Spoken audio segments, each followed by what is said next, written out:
Welcome to Legends of Grayskull, the podcast that dives deep into the mythology of Masters of the Universe, with your hosts Matthew Dooch and Sean Scavana. News, reviews, remasterings and more are just ahead on Legends of Grayskull.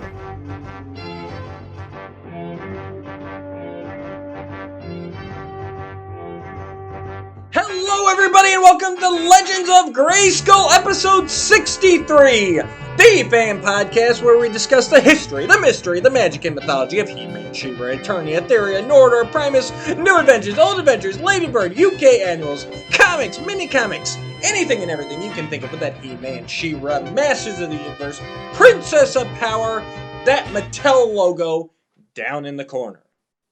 I'm Matthew Dooch, here again with Sean Scavarna. Sean, how are we doing today? Feels like we just saw each other over the weekend. It's crazy. We did, but they don't know that. They don't know that. We got a little surprise coming up around the corner for you listeners out there. So that'll be cool. Hopefully we'll get some feedback on that, see if they like us doing our new idea. But Yep. Yeah, I've actually been excited to do this because since the weekend, there's little stuff coming out here and there, and it's like we get the chance to at least talk about three key things that have been posted as we consider them newsworthy at this point. So yeah, it's exciting. Lots of stuff coming up. Before we get to that, a couple things I want to show off right quick. So I think this was like about a week ago. I went hunting. I don't hunt a lot anymore. I am more the online guy. Give me a pre-order. Give me a big bad toy store. Pile of loot. Amazon. I got the Battle Ram Mega Constructs from Amazon. 2-day shipping. Paid retail price. That's who I am. But I was out and about in one of the neighboring towns. I had to... Let me honest, I wasn't just doing a toy hunt. But I went to more stores than I had to go to just to see. For the first time in forever, I actually hit Target, Walmart, and Meijer in the neighboring town. Yeah, I usually don't do that. Usually it's I'm going to Target for something, I'll check there. I'm going to Meijer for something, I'll check there. But this was actually, I went all three places. And I don't know about you, do a lot of that anymore? Just just going places just to toy hunt. The only time I really get to do anything like that is like Saturday nights. My buddy Jesse and I will get together and we'll maybe hit up Target, Walmart, and GameStop. And that's pretty much the trifecta in the area. You got that. So, yeah. And thank you for that. This Jesse sounds like an awesome person. Hopefully I'll meet him someday. Hopefully. But that's where I was going with that. The last time I truly toy hunted regularly was when I lived in Arizona with my buddy Nick. Because that's what we would do. We would get together. We'd hit the Toys R Us, the 2 Walmarts.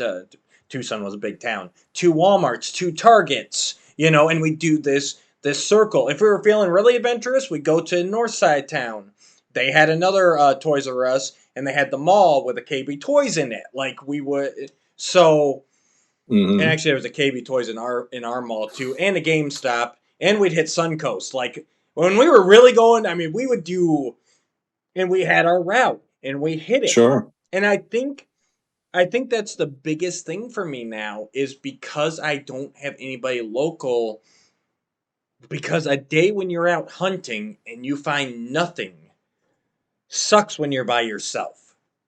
Whereas if nothing else, it was me and Nick. We were listening to tunes and just bullshitting, talking about Justice League or Turtles or Power Rangers or whatever came to mind. Yep. So that's one thing I sorely miss is having that comrade to go and hit this stuff with. But I did all right. Struck out at Target. Obviously, Rise of Evil 2-packs are nowhere unless you're like on it. And Honestly, even when we were doing the circuit, very rarely did we do like a first thing in the morning. We were more like that, like, oh, we meet up midday or in the evening or whatever. There was a few times where we were chasing, mainly in the 2000X days, chasing Evil Lyn or Tila, like the short packs, where we'd actually be like, hey, let's get there first thing in the morning and see, what was stocked overnight. Yeah. But the one thing I did end up finding, and this made the day a win for me, and this was at Meyer, my last stop of the day, and I was just cruising, and I did manage to find the Hot Wheels Battle Ram. I saw that this weekend. Yeah. Did you? Did you grab it? I didn't remember to grab it by the time that we left Target, but I did see it at a Target. Nice. Yeah. Target's where I scored my Land Shark, and I never saw the Wind Raider in the stores. I got that from a buddy of mine. But yeah, this is the first time I'd seen that at Meyer, and I didn't even think Meyer carried them. I just stopped there. I just looked there just because it's like, well, I'm already down the aisle, because they usually have good stuff on the Mega Constructs. But I just went by there, and actually it had fallen down like on the shelf behind where the track sets are.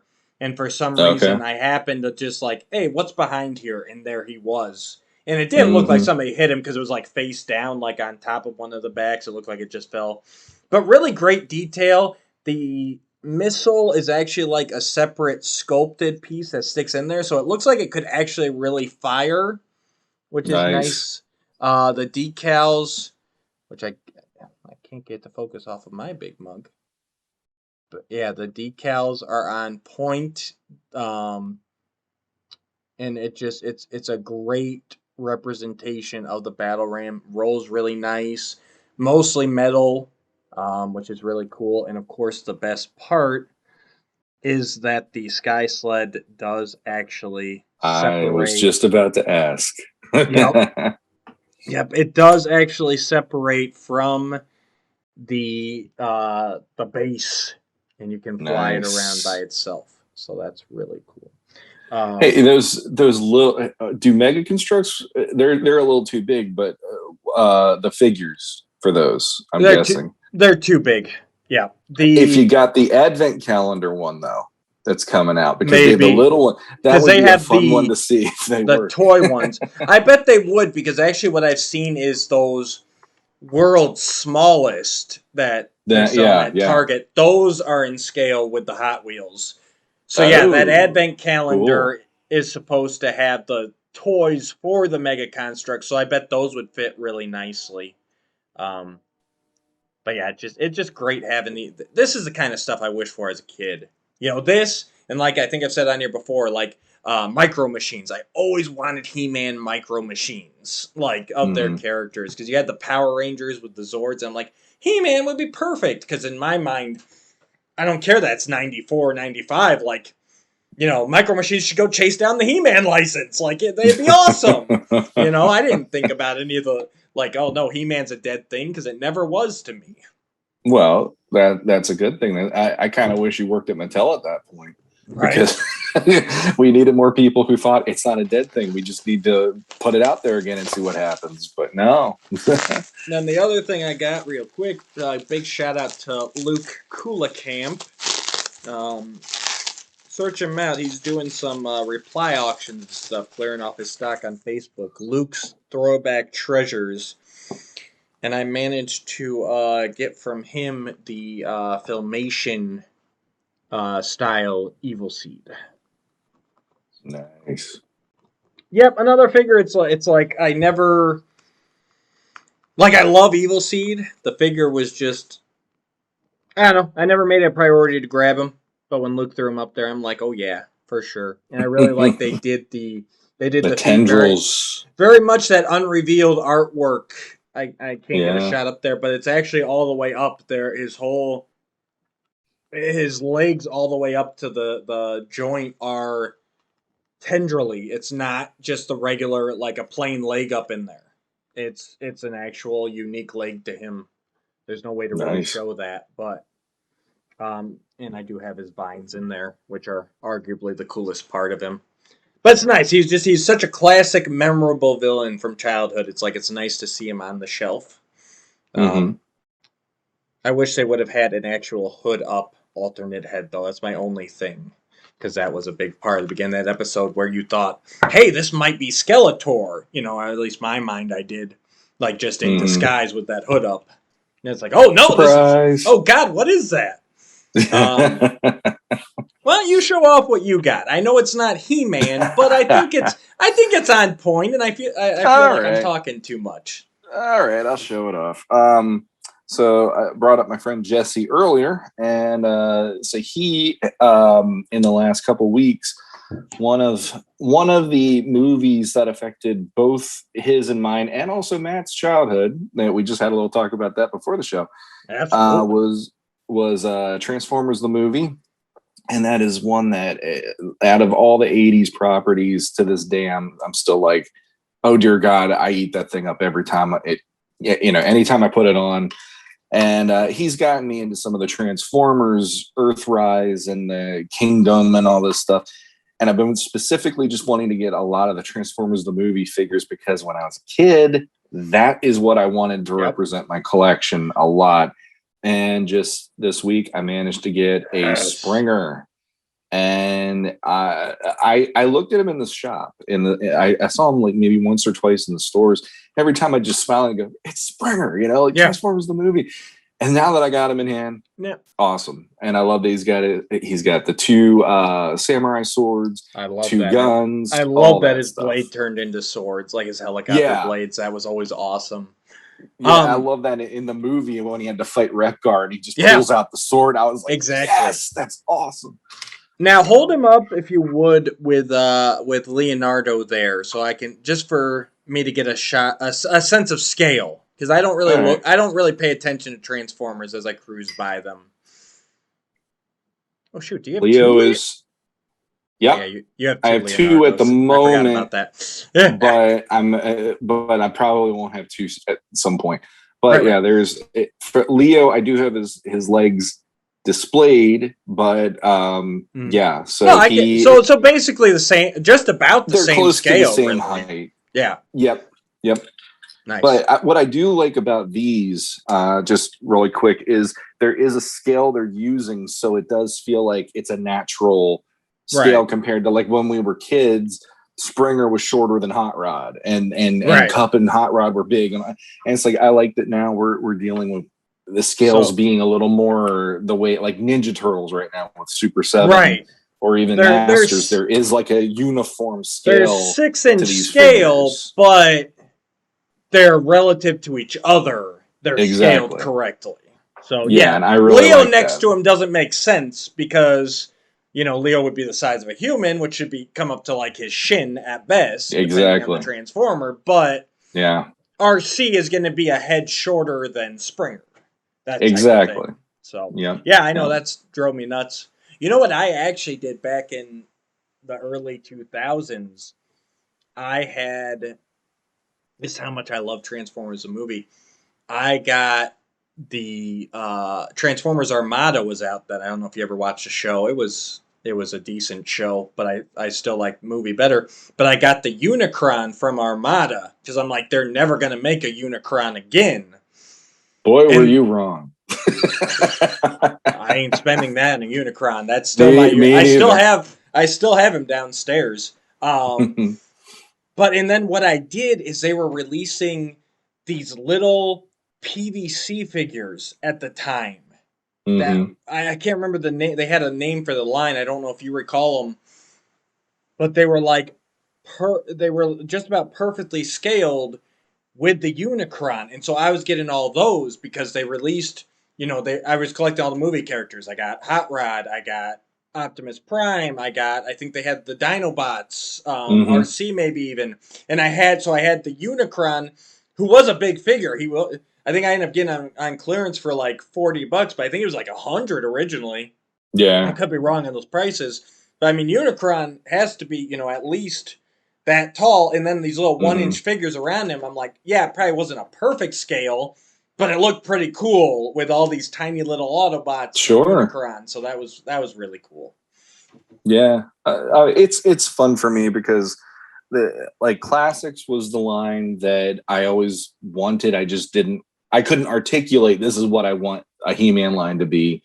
And then Super 7 came out with the Turtles line, and I passed on that initially. And then I ended up getting Raph. And then when the Leo wave hit, I'm like, I got to get my boy Leo. Right. I am like loving that. And now it's like all the ones that were heavy hitters for me when I was a kid, they're revitalized again. And here we are. We have these new scales. We have like that's the other thing too. The articulation on these is on point. And the same with like Turtles, same with classics. In my opinion, I'd rather do classics over Origins any day, because the one that my poor son, he's 4 and he loves playing with his Origins figures, but the legs still he's always like, Daddy, can you fix the legs so I can stand He-Man? And then I have to go and it's like, he's the age they're aiming at, but some of that articulation still, it's for the people like us. And then there's a certain amount of me doing this going like, man, he would have loved vintage, but I don't think it's this weird thing. It's like the new stuff is what he'd rather have, but he also still sees the old stuff, and it would be easier for him because of that, So, but yeah, like there's so much nostalgia out there right now. I love it. I love it. So speaking of that, your son wants something new. We want something new. Oh yeah. So we will be back with something new right after these messages. Stay tuned. Legends of Grayskull will be back right after these messages.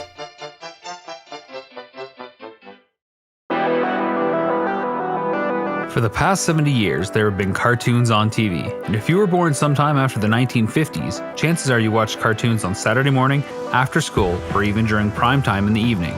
But how much do cartoons affect you? How important are they? Did they change the course of your life? For James Z Talk, that's exactly what happened.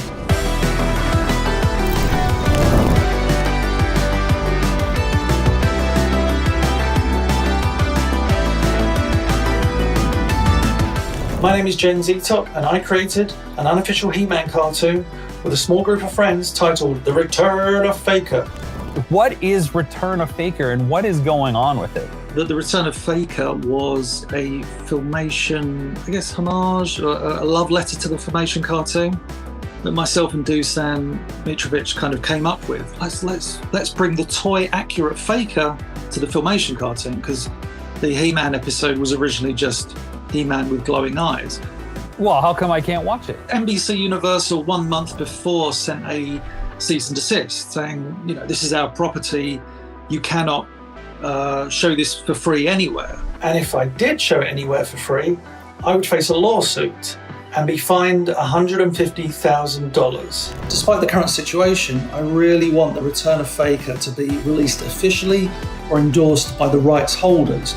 How am I going to do this? Well, I'm determined to get as much support as possible from significant people, those that have worked on the brand, and the wider He-Man and She-Ra community in general.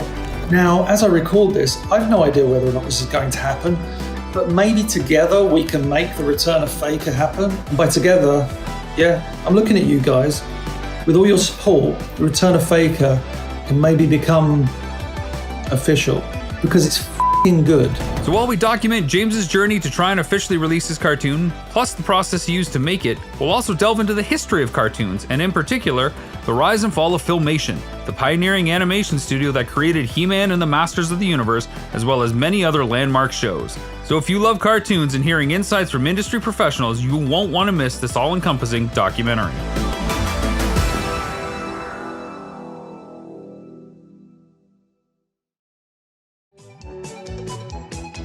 And now, back to Legends of Grayskull. Welcome back to episode 63 of Legends of Grayskull. We're going to dive right in now. We got some news to talk about. We got some new figures coming out. And they're not Origins. Let's switch over here. All right. So finally, after almost 9 months of waiting? Mm-hmm. we finally see some official, yet still blurry, shots of Masterverse action figures. So the first wave of Masterverse is obviously going to be Masters of the Universe Revelation inspired. So first, let's talk about the packaging, just in general. I've got Skeletor up on the screen here for our audio listeners. But really, the packaging is the same.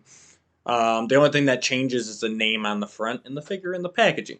So, Sean, what do you think about just the pack? And again, we can only see the front view of it. We cannot see the side panels, which we know there's character artwork on the sides because they did show off Mossman earlier. They're just the packaging. And I'm assuming there's going to be something on the back, if nothing else, just a cross-sell. But so we've got our clear look at the front of the packaging. What are your thoughts, Sean? I gotta say I like it. I mean, it's basically Mattel doing here's our take on Marvel Legends using Masters, and like for anybody who had a problem with the box, because I saw a few people making comments. It's like, well, Marvel Legends doesn't exactly go crazy for it. They're more worried about what's inside than they are worrying about the packaging. And then on top of that, on the sides, like we saw the Mossman artwork last year with the PowerCon reveal.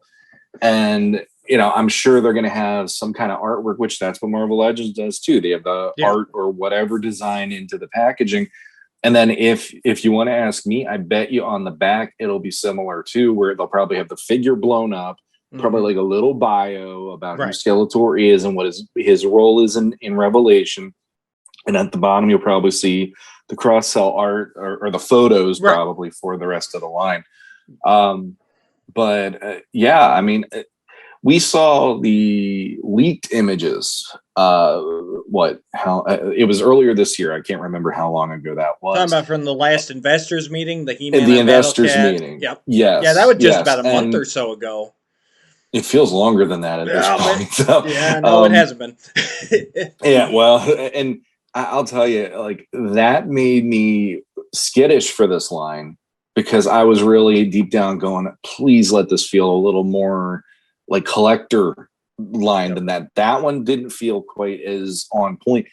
And after seeing the photos, I mean, yes, they're grainy, they're not high res, but after seeing these, I'm like, if I saw this at Walmart or Target, I would be leaping for these on the shelves. I would be leaping to get these as fast as I possibly could and put them in a cart and run. So yeah, that's just my initial take. And the other thing I've heard is, I don't like that the head is smaller than the body. And that I'm going to be that guy and just go, when did everybody become an art critic? Well, the internet, Sean, the internet. Exactly. But my issue with that is you've never seen anime. And on top of that, I mean, look at Origins figures. They're not in proportion. And I don't hear too many people complaining about that either. So what the heck? You know? For that kind of thing, for me, perspective plays a huge role. And we'll get to that more so with He-Man. But I think this is something I'm going to have to see in hand before I really decide how in I am. So for the packaging, I have the same general complaints as everyone else does. It's generic. It's, it's what you've come to expect. That could be, change the logo.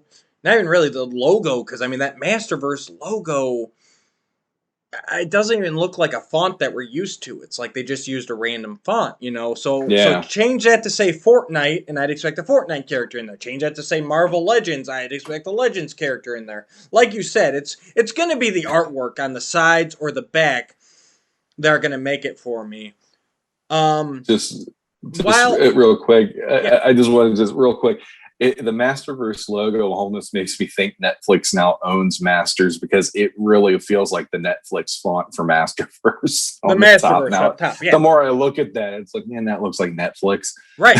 That's what I'm saying. It's just kind of a font. Whereas now, yes, down below under the window, it says Masters of the Universe Revelation Skeletor, and that is the new Masters font that we've seen used in basically all the new product that's being shown off. The FYE candy bars, the Revelation stuff. Like, this is going to be kind of the new font going forward, which is great.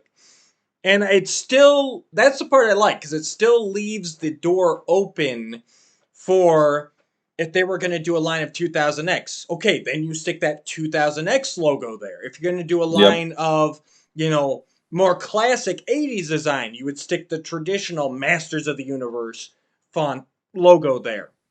Now, I like this, I like it better for that, in that, whereas in Origins, like with the Evelyn that came out, they've got the traditional toy Master Universe logo on top and the 2000X Master Universe on bottom, and I think that's silly. So I do like the idea of where it's Masterverse up top and then whatever era specific logo at the bottom. I like that idea better than like a double thing.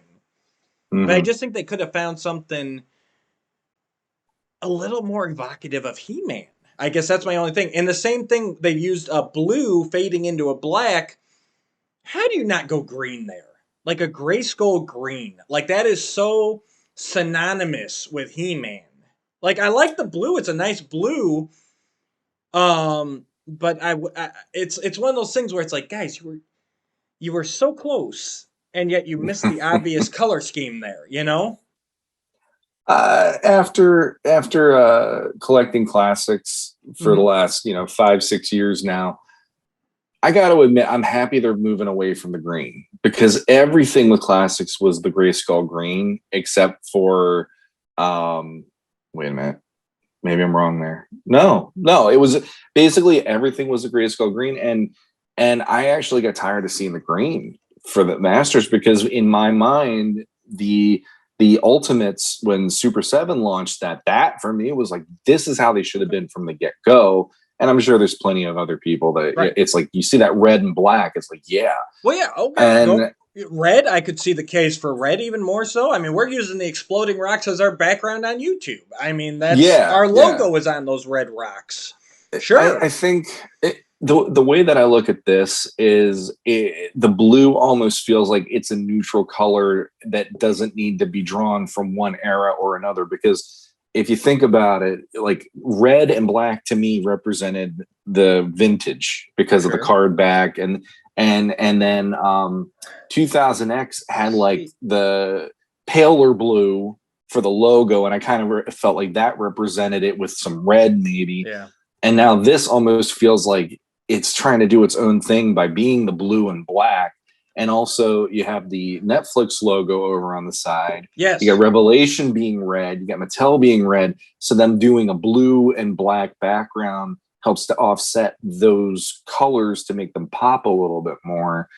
And the only thing is with these grainy images, I'd love to know what that design is in the blue, because right here, it makes me feel like they're selling Frozen toys, because it looks like ice crystals all over. I think it's supposed to be like a rocky type of background, which again, okay, you're going with a rock, go with the red exploding rocks.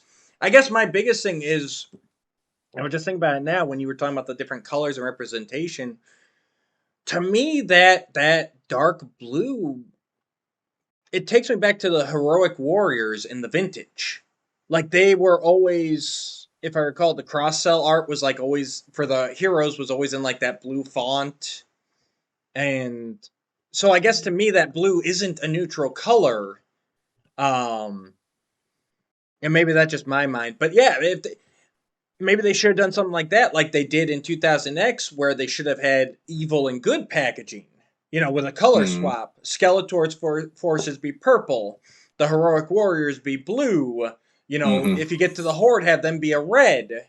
Like, that could have been kind of cool there, too. And that's just a simple color swap. Same packaging, just swap the color for which faction you have. Like, that's... Like I said, I think they're in... Yes. Am I harping on nitpicks? Absolutely. That's why I started this show. But I just think there could have been just a smidge more attention to packaging. Maybe that will change once I see the sides and the back. But we'll see. Yeah, go ahead. Oh, I'm just gonna say, for me personally, And I know you're the same way. As how many of us? You and I are not men on card guys. No. So at the end of the day, this is going to get opened, and the figure is going to be on the shelf, and I'm not worrying about the box art necessarily, right? Because I have no owning to this, which that makes it even easier for me to put it in the recycle bin, and it is what it is.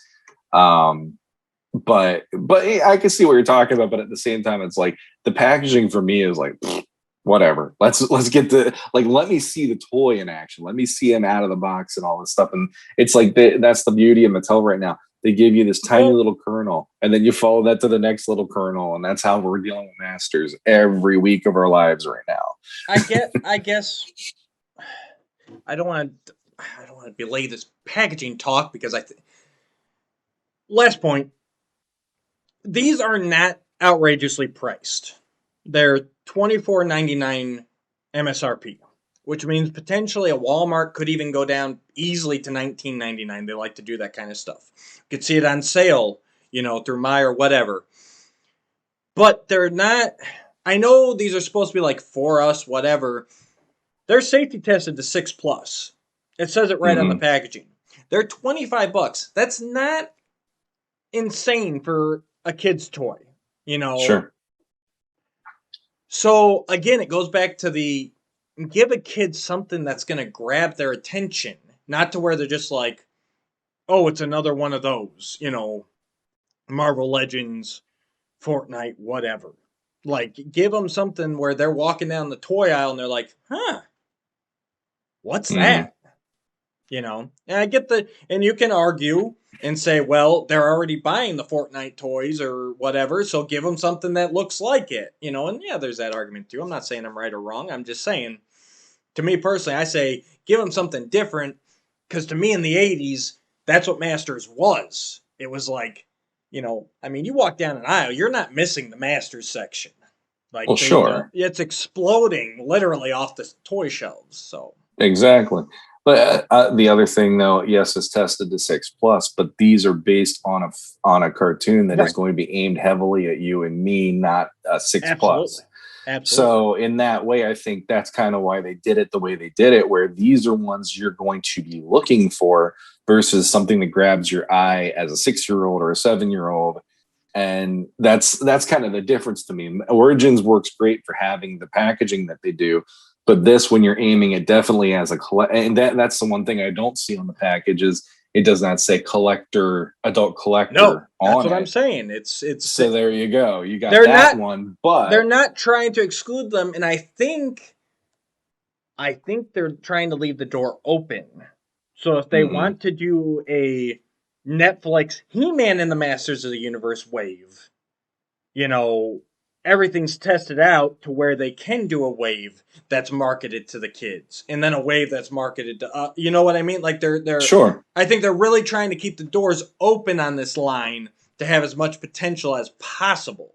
So and that is something I actually want to give kudos to Mattel for the foresight to that, because that's a line that if you would have told me before last August that they're going to think of that, I would have thought you were nuts, because it didn't sound like a great idea from like what era are they going to pick on and what are they going to use from, and instead it's like, now when I see this, and then the you have representing Revelation, you can have one representing the new CGI one, you could have one representing even the 87 movie at some point, which that would be now that I have those figures, it's like, I could use a couple of his Dark Trooper guys. I could use a couple of, so in that regard, it's like I'm actually impressed by the thinking Mattel has to this, more than I have been with other thinking they've done previously in the last year, I'd say.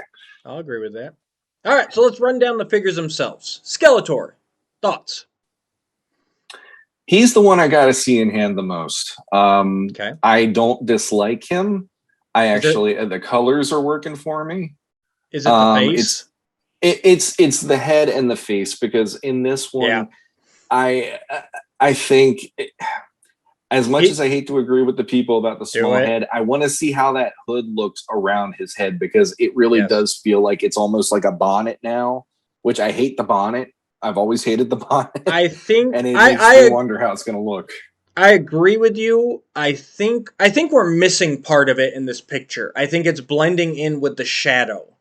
I I think do the too. sides Yeah. of his head, I think we're losing that in this shot. I think there's more of an out that you can't quite see because it's Yeah. blending into the hardness and the shadow. Yep. But yeah, it looks like it's like pasted to his forehead right there. And it comes Yeah. down far.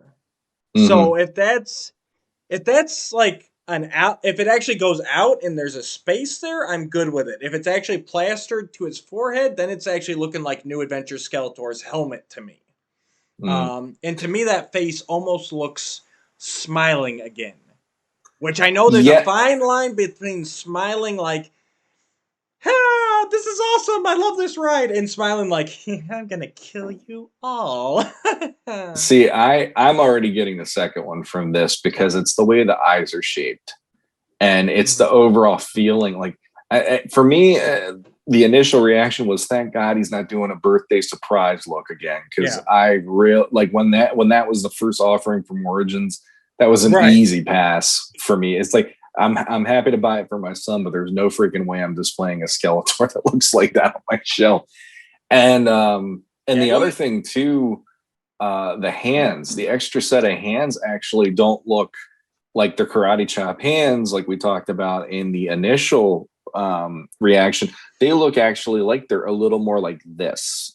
yeah. So I don't know if they changed something from that presentation to now, or if maybe they used something in the presentation that was just we're just using it for the time being to get it out there, but we're actually going to do something else. But those hands definitely have more of like a this feeling in the package than this, Right. And and that made me happy. I will say the proportions look better here. They don't, and I'll say this right now for all the figures, they don't. Uh, they look like they're going to scale well with the classics. They look like they're bulky, whereas in Yeah. that investor meeting, they looked really thin, and you can see the muscles that were washed out or whatever in those other pictures. They do have some definition, especially in the chest to stomach area. Like that actually looks normal on these guys. Whereas I know I made the comment that He-Man looked like he had a dad bod and like his torso was way like stretched out. Yep. So that the proportions are a lot better. They look like they're going to be chunky figures. The accessories look good. Hands look better. I like the colors. There's nice paint apps on this. His crossbones are different. They're like a whitish, grayish, like an actual They're bone grayish, color. yeah. So he's got. And It looks like he's got a little bit of detail. The bat is a slightly different shade of purple. Like they really brought out the details in the paints. Even like the what would you call those? The like I don't want to call them fins, but the pauldrons that come off of his harness are black, which I dig that they're at least going there where it's like, okay, those are now a different color, which doesn't bother me. You have even the harness straps being more of like a dark purple to black, and even the waist like from the belt that whatever there's actually a word for that. The belt itself, or no, the piece that always Skeletor has, those like 3 or 5 pieces that come down from the belt, you know what I mean? Oh yeah, there's a word his for loincloth. I would use like Skeletor's loincloth that he has. That's black, which I actually think is really cool because when we initially saw these figures in the investor meeting stuff, it felt like these are going to be just the paint apps were going to be so sparse. And now that I see this, I'm like, no, I actually like the variations we're having here. He doesn't just look, it's all purple with blue skin. Yeah. And we don't see the whole thing, but I like seeing that the leg that is bent, you can see he's going to have his feet be blue, and they're not going to, it's going to look more 2000X than it is going to look Filmation where he had boots on all the time. Yep. And I like my Skeletor to have the feet out because it's one of those, it differentiates him from He-Man. He-Man has the boots and all that. Skeletor should have the open feet. So I'm digging it. for the most It part. looks a I lot just got to see better. that face. If I see it in person, I'm more tempted to pick it up than I was. Next we got the man himself, He-Man. I like, again, the proportions are there. The double knee looks a bit more obvious on him, but it's not terrible. Um, the hands and he's got on are his more open hands, and same thing. They look grappling. They don't look karate chop. Mm-hmm. I can't even touch on the head. I need some high res pictures. I think all these are going to come down to the heads for me, and you just can't see it there. He looks like He-Man. He's got a nice loincloth. There's a bit of 2000X in there. I really like the chest harness. I really like how that H symbol turned out on the regular chest harness. It looks amazing. My biggest gripe about him, though, is still present here, and I don't care for that sort of power how I'm seeing it. It looks too long and skinny. And again, maybe it's perspective, maybe it'll look better in hand, but that's my one complaint about He-Man is the sword of power still does not look as imposing as it should. With this one, what I like about it is we just had the big talk about the box looking at Skeletor. Mm-hmm. And Skeletor being blue already, it's like, yeah, that washes out. When you look at He-Man, it's like, bam, he's right there. And it's like his colors represent that energy that you would expect from Masters. And I get your complaint about the sword. I personally, I'm not too worried about the sword because I look at it the same way I looked at 2000X. It's like, this is the Revelation sword. Just like 2000X had its sword. And, you and I have said previously on the show, if people are going to go into this figuring, everything is going to look chapter and verse to Filmation. They are going to leave it being upset. And I know that they probably should not have said that off the bat. But as I said in that episode, we talked about it. When you're in that room and you're Kevin Smith and you're talking to people that live and breathe this, you say what you can to make sure you're not going to either get pitchforks and torches chasing you out the hall or whatever. And it's like this for me, like all the things that I wasn't impressed by in the initial photo that we got, I feel like a lot of that stuff has disappeared now that I've seen this, because that the hair sculpt and the face sculpt, even though this is a grainy image, it looks the better. more I look at that, I'm like, this feels right compared to the other one. Yeah, I can get why people had their issues with it, and I was waiting for something like this or a little better. I'm actually surprised to see the shield because he never used it on the show except for I know Prince Adam did on a few episodes, but it was never here's the legit, like, the only version of He-Man that did that was 2000X, and he did that only on a handful of shows too. So I love that they're doing that. I'm actually digging the head sculpt with the sculpt of the hair. That's always been how do you handle this with He-Man? And it looks updated. It looks like it actually could work. I'll give you. I'll say it does look like it works here, but again, I guess I'm managing my expectations by saying we'll see how it looks high res and in hand, because it looks good, but again, low res, so maybe that's just masking the Mondo hairstyle. I don't know. Well, if Mondo looked like this, I would have gotten one. Let's put it that way. Well, I'm just saying, if Mondo would have looked like that, it looks more. And I feel like they probably did a hybrid of those. Yeah, maybe. I think it does too. I think it does. I'm just saying I think. Power Sword, I get what you're saying, and yes, I'll put this above 2000X Power Sword. Absolutely. But Sean, what's my number one complaint about the 2000X series? You don't like the Power Sword. Exactly. Like, the Power Sword is so pivotal to me as a He-Man fan. Like, to me, that, and I get that you were there before the Power Sword was necessarily like a focal point as much, or a different focal point, but to me, that Filmation Power Sword is so ingrained in my mind, and I'm not saying it has to be the Filmation Power Sword, but it's so representative of the franchise for me that I want them to nail it. You know, biggest complaint about New Adventures, the Power Sword. Biggest complaint about 2000X, the Power Sword. Yeah. Yes, this Power Sword is better than those, but I still think it could have been done a little better.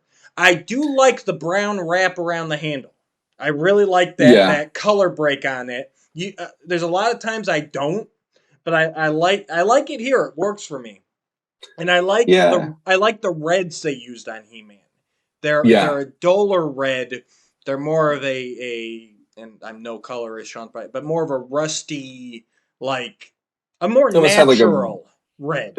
Almost like a burgundy-esque. Right. There's like a little bit of brown in it, so it's not just here's a bright red. Yeah, it's not that shiny red that this feels more natural. Like more Old Warrior, more like they took 2000X where they switched it to the browns. Yeah. It's like they did that, but they still kept it on the red side of the spectrum. So I really like that.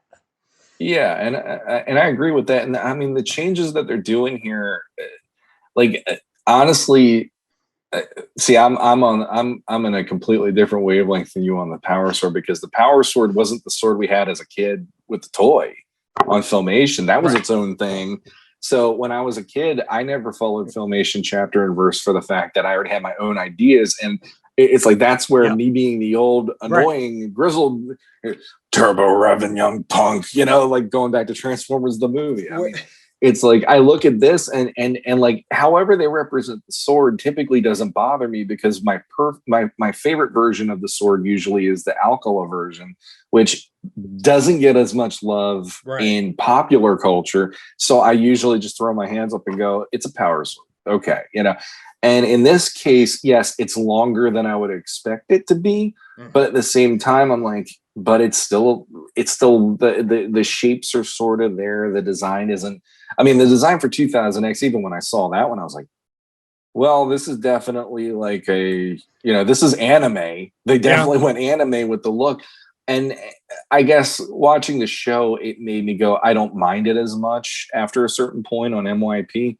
This one, it's like, all right, I get your complaint. It could be a little shorter, maybe, and maybe a little thicker, but I don't know. To me, it works. That's fine. I completely admit that it's me. And honestly, you're throwing it back to the 80s. I'll throw it back to the 80s. My biggest complaint about the vintage He-Man figure, again, was the sword. You hear people talk about how they wish that their figure looked like the cartoon. Like, I was fine with the figure of He-Man back in the 80s. Like, I got that, that from figure to screen. But even back in the 80s, I wanted my He-Man action figure to hold a Filmation-esque sword, a full sword without the cross guard, or would that be a cross guard down there by the hilt of the sword? It had that. Whatever.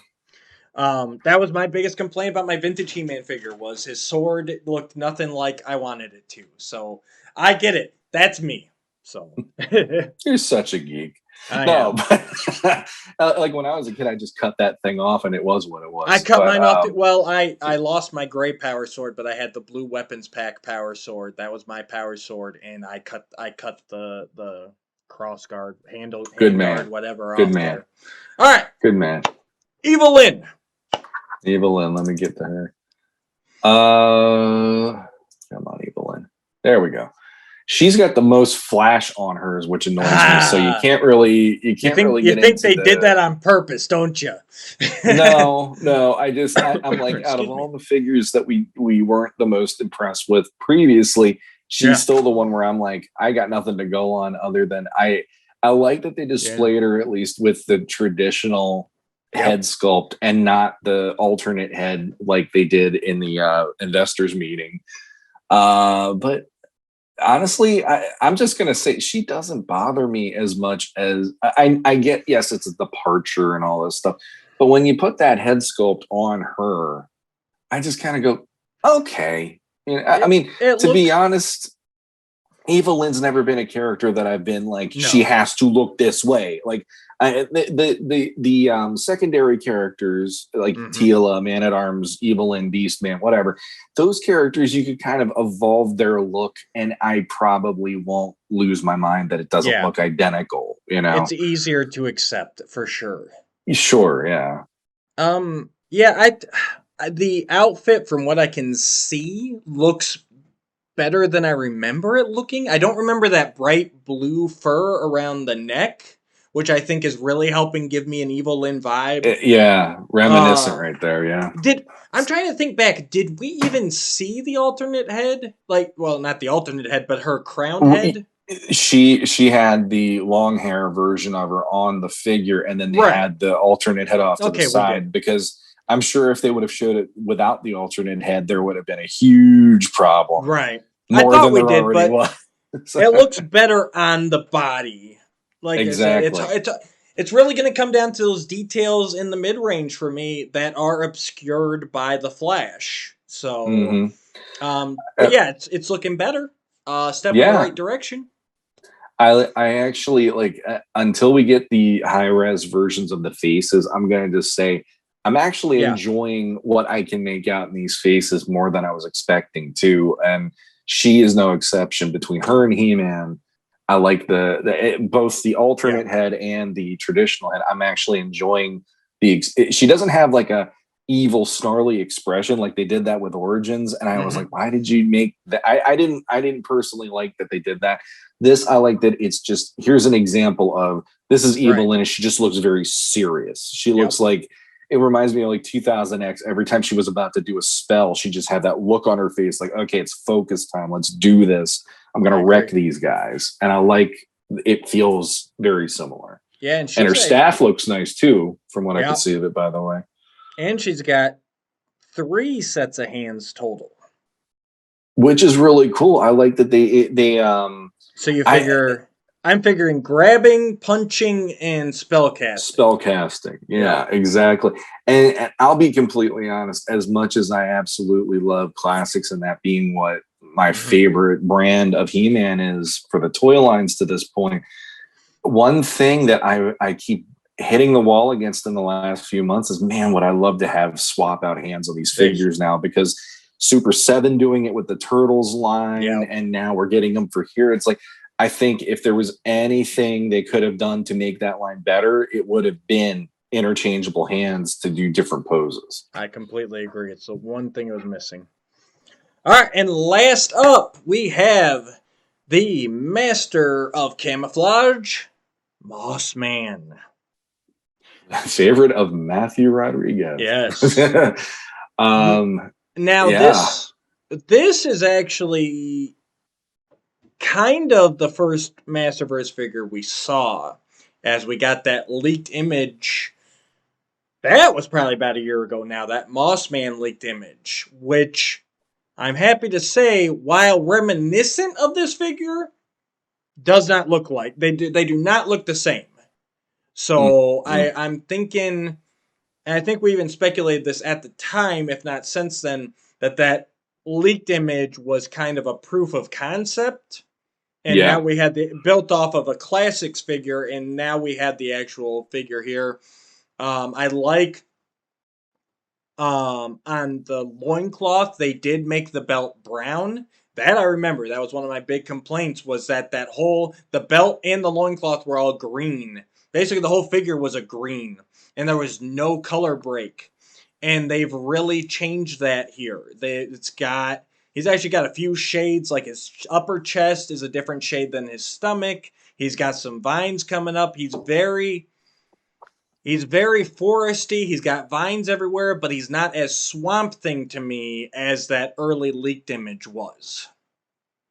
Well, the head that's on him right there, I'm like, when's Beast Man coming out? They really did do the connection. It's a bit more of a ferocious than the Serene. Yeah. Yep. And he does have that feeling, like I could definitely see Beastman's face being that, and then they do the body maybe a little more bestial, like a 2000X perhaps. But yeah, like this one, and then he also has what is that next to him? He's got like a tree It looks like it's or vines or something. I think it's gonna be because if you look at the end that's sticking up towards the top of the package by his arm there, I think it's gonna be another interchangeable hand that's got vines shooting out from it. And see, that's what I'm digging this because 2000X was the one to push him in that way. Right. So instead of an actual club weapon, he's gonna have like this he shoots vines at somebody, which is awesome. I'm completely down with that because 2000X was the one to make me go, oh, Mossman can do this. This I love. Right. Because when I was a kid, Mossman just collected dust bunnies and whatever else was on the carpet and drove me crazy. And now 2000X was like, oh no, he can do these things. He can manipulate nature. He can do that. And it's like, I'd rather have him be that version than the camouflage, because to me, camouflage really isn't that interesting to me as a kid versus you're telling me he can manipulate plants to like save the day. Cool. You know, like it would have turned me into a freaking like naturist or whatever at a young age if that would have been the case. I want both. It's like, okay, so he camouflages in with a tree, and then as Trapjaw comes by, he just steps out and just boom. Exactly. You know? I mean, exactly. It's that hit you never see coming. And again, he's got 3 sets of hands. So obviously he's got his like grabbing and the splayed hands and maybe like a middle or maybe punching, grabbing, and splayed. It's kind of harder to tell with his extras because all 4 of his extras look very similar. I like though the other thing I recall from the leaked image is like his feet and his fingers were very like a dark brown, like a tree trunk wood. And here it's a much nicer brown. Again, the colors, I said it back then, the colors are really making this because they still went brown there, but it's more in the spectrum of his greens. Like it looks more natural. Like he is. It looks like he was grown in the forest. Like he grew up and he started walking around. I really am digging this look for him. I think out of all the versions that we've ever had of Mossman, this probably visually will be my favorite because I always felt like when you make a character an individual versus just a repaint or a touch up or whatever, you're going to make it more interesting to me, as appealing to me, because if like I didn't know when I was a kid that Beastman and Mossman were the same figure, but later on I'm like, oh, I see what you did there, Mattel. When I got older, and now I look at it and it's like 2000X let him be his own thing, and that's kind of where I started really digging him. Even in classics, they gave you that extra head, so he had like the forest spirit kind of a feeling, the Sasquatch looking face. I like that. I like that. I want to see those feet. Because that was something that I know it's been, is it cool? Is it not? I like the fact that they're doing possibly like the stumps with the tendrils and all that, you know, like a swamp thing. You look at his lower legs and they don't taper into feet like know everybody else does. They are like down, like his calves and his feet are tree stumps. Like he is they're bigger set. Exactly. And I want him on my offensive line for the Chicago Bears next year because he is going to dig in and ain't nobody blowing him up. Exactly. The other thing across the board that I got to say, at least in Mossman and He-Man's case, that we can't see it on Skeletor because of the whatever that is, the thing going across his or going in front of the loincloth, those whatever. I'm having a really hard time. You know what I'm talking about if you've seen Skeletor. I love that they're going with the more classics loincloth where it hangs low, and I can even see more so on Mossman than I see with He-Man. I like that we're seeing there's little divisions within the cloth, so if you want to bend the leg up to a 90-degree angle, it looks like you're going to have no problem. And I think that is not the same loincloth either that's on He-Man. it's his own specific loincloth, which I love. There's a little bit of detail that I can't quite make out in the belt, and then obviously it looks like moss instead of fur hanging down. So, like you said, Skeletor's got a unique one. He-Man's got a unique. I think we will see some repaint, obviously. Like, if you get to a Fisto, that's going to be a repaint He-Man, I'm sure. Yeah, but Man-at-Arms probably too. It's nice that they are on some of these going like, hey, he deserves some unique sculpting here. Yeah. So. The only thing for me, and I guess this would be a nitpick, but classics and even the original, the vintage line, they always had a little extra, like Man-at-Arms would have like the painted jewels in his belt or something in the vintage line, and in classics, He-Man had all the jewels painted around his belt. And these, it's just, here's yellow or here's brown for Mossman or whatever. Yes. And that's the one thing I'm missing from the designs that I think would make them even better, because I actually enjoy that. It's like one of those tiny little details, but it's a detail that I've come to appreciate. And seeing them just be the one color now, I almost feel like you did a lot of other really cool stuff here, but then you just didn't want to do that. Okay. And to be honest, with all the good I'm seeing, I'm not going to give them too much crap about it. I just miss it. Well, I think that's it. I think at the end of the day, it was, okay, do we do a unique belt sculpt for Mossman, or do we paint the jewels on him? You know, like what do we want here? We probably can't have both, because I mean the paint apps that are on here are well above that of an Origins figure, or like you know, a regular retail figure, say $15, which is more than normal retail range. Yep. They've really stepped it up, but you know, eventually that stuff does add up. So it's like, okay, what do we want here? And like you said, it'd be nice to see them, but I think they made the right call, as in I'd rather have the unique sculpting rather than that. So yeah, no, like I mean, the only other thing I could think of to make this line even more exciting for me is if they could have had a little more variation in the body types, like 2000X. But you know what? The unique sculpting on Mossman already, the unique sculpting for He-Man, Skeletor. I'm like, you know what? Like you said, I'm not going to split hairs about this one. So maybe that's why we don't have like a Beastman or somebody in Wave 1. Maybe because they're like, okay, Wave 1, this is going to pay for the basic tooling. And then Wave 2, we can introduce the bigger body type. You know? I'm hoping. So maybe that's planned out too. Like, okay, because it is a very odd, because we're still missing, and these are the 4 figures that were shown, but we're still missing Spikor, Man-at-Arms. Teela. No, I thought Teela wasn't in the first wave. Was she? Yeah, she's in the first wave. Okay. Pretty sure. So, Spikor, Man-at-Arms, Teela, and the oversized Skeletor. Here we go. Right? So I'm actually pulling it up here on Toy News Eye, because they have the listing of everybody. But yeah, I'm thinking maybe that's why a Beastman wasn't included in Wave 1, because they're like, well, let's spread this out. Well, where is he? Other figure Toy News International last night they did this post. In-hand packages, obviously He-Man, Skeletor, Mossman, Evelyn.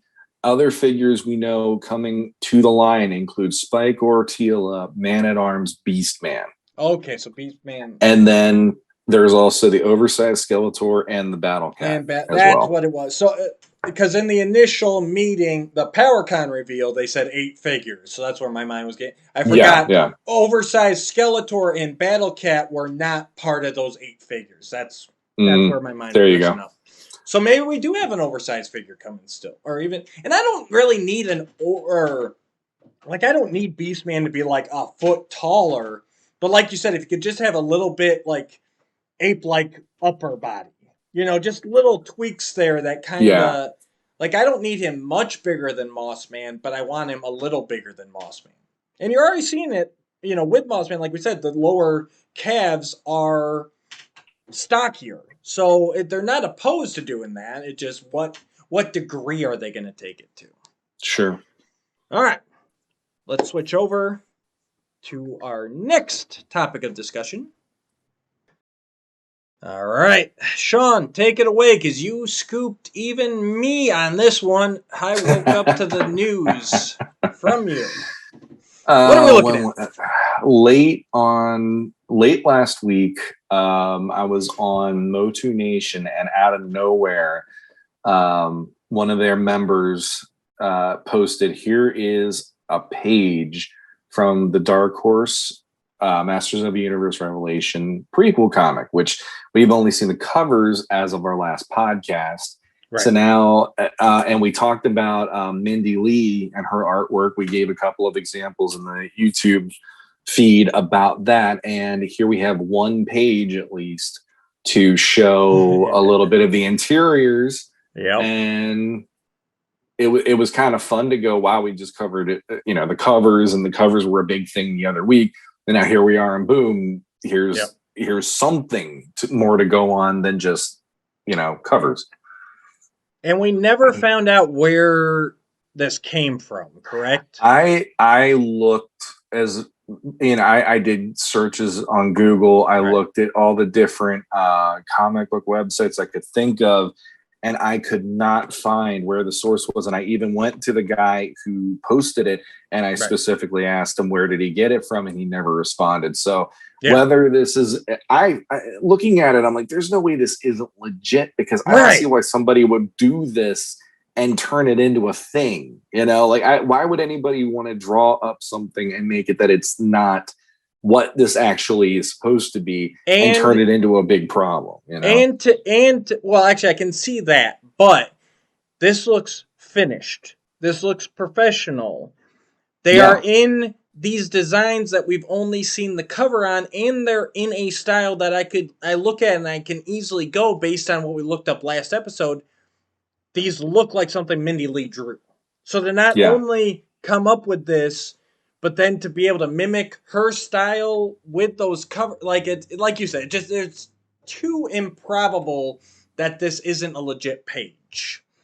And unfortunately, there's been nothing else since that post. And he never posted, and no one else even leaked this on any comic book sites or any entertainment sites. So, it's like I was doing the whole, I want to post it because it's something we can talk about, but I'm also like, grain of salt, but hopefully this is legit. So I mean, just going through the page here right quick for our audio listeners, if you guys haven't seen it. So it's 3 panels. Up top, we've got He-Man holding the power sword up over his head like he's about to swing it down. We got 4 palace guards flanking Teela, and Battle Cat and Orko are standing behind He-Man, and King Randor's lying on the floor as this pink mystical energy fills through the air. He-Man says it's gone. Flips to the next panel. Orko says it's gone. Huh? Orko I'm sorry, that is Orko. My apologies. Yeah. Orko's saying it's gone. We go to a uptight panel there of He-Man staring at his sword, while in the foreground, Teela's yelling at some guards to help me get him up. Getting King Randor up off the ground, who seems unconscious.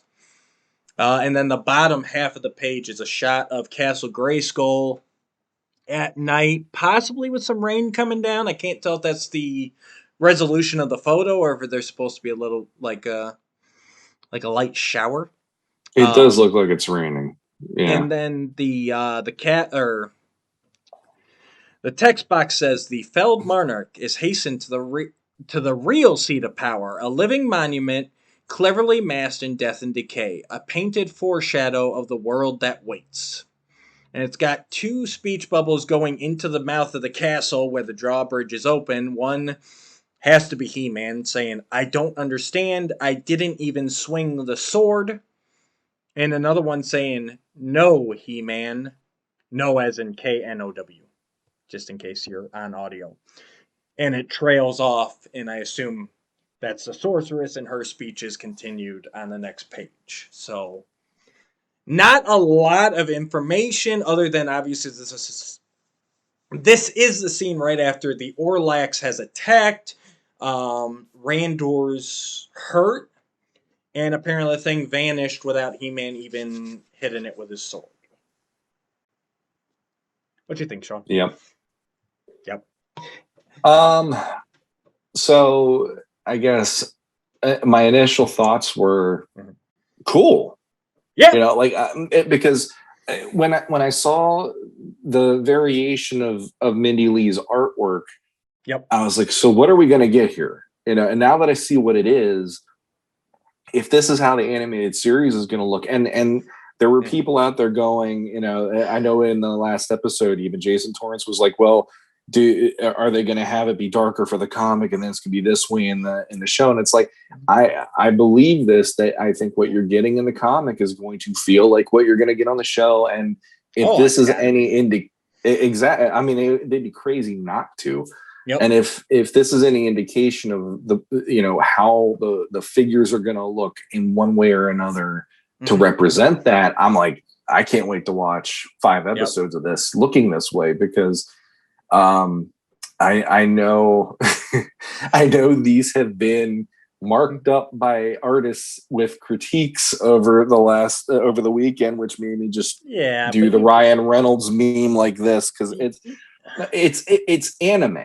And they're trying to bring that flavor to this, you know. And you can do that with any artist. I mean, exactly.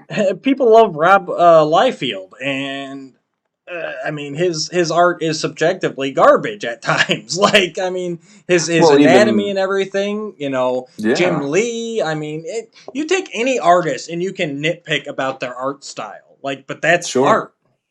I mean, if that.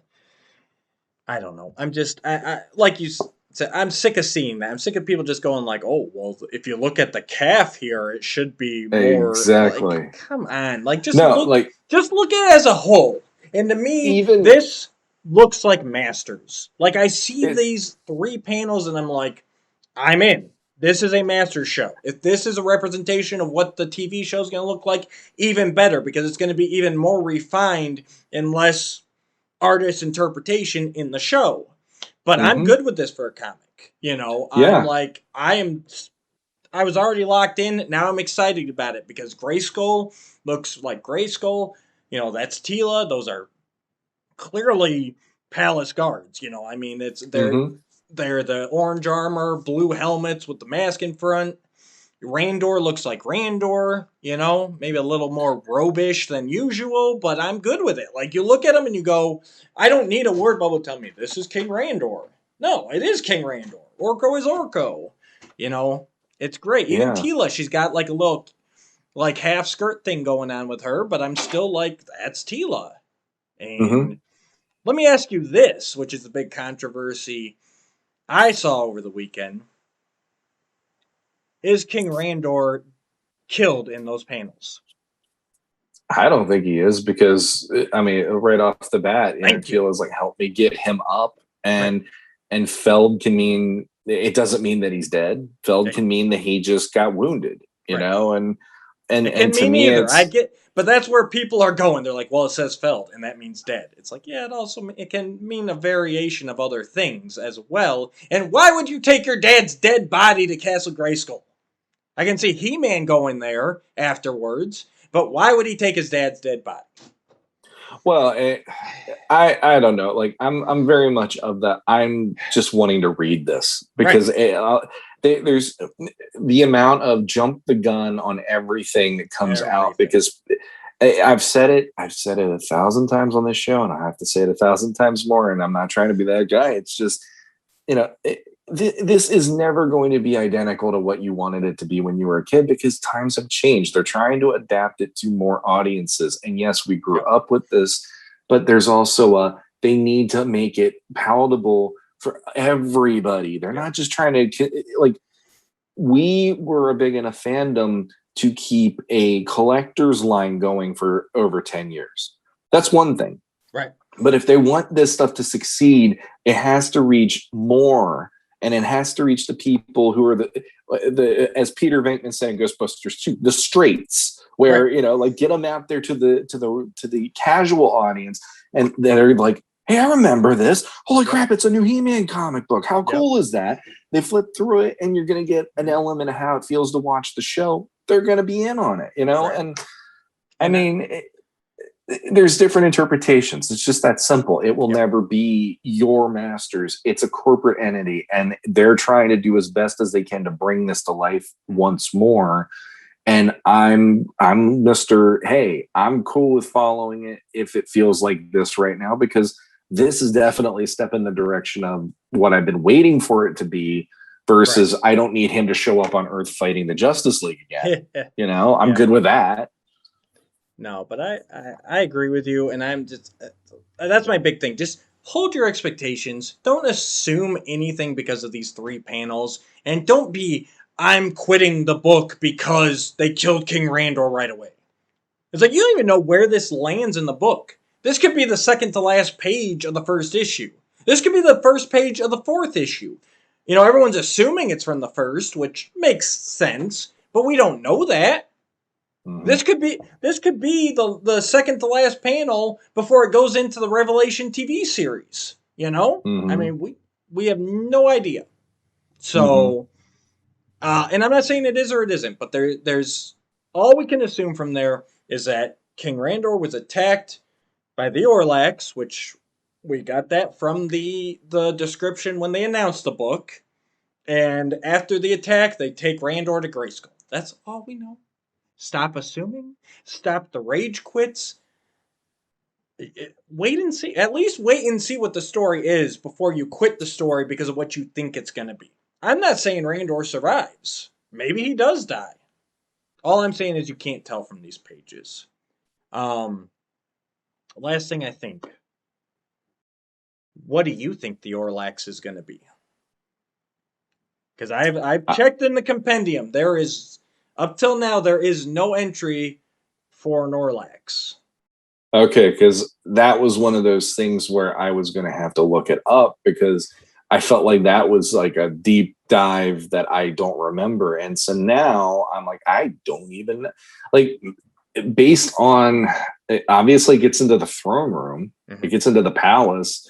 So is it a shapeshifter? Is it something like that where it's... Or... Is it like because that's the thing, is it a monster? They have so many palace guards already gathered. They got Tila. Obviously Adam had to turn into He-Man to go up against this thing, so it must have been powerful enough that he felt, we need He-Man on this. Let me see. Battle Cat. I'm thinking monster. I was thinking monster from that. Let me pull up the actual description of what that like synopsis that they revealed, because I thought it says something about the... Maybe my mind just went to monster. I don't know. Let's see. I got right here. Yeah, well, because they say in the comic book, following a vicious Orlax attack on his father, King Randor, He-Man learns the creature is linked to the origin of the Sword of Power. So, vicious creature linked to the origin of the Sword of Power. It's Castle Grayskull, man. I couldn't resist. It was there. My mind went to knowing they're trying to keep this like as a continuation of the classic era.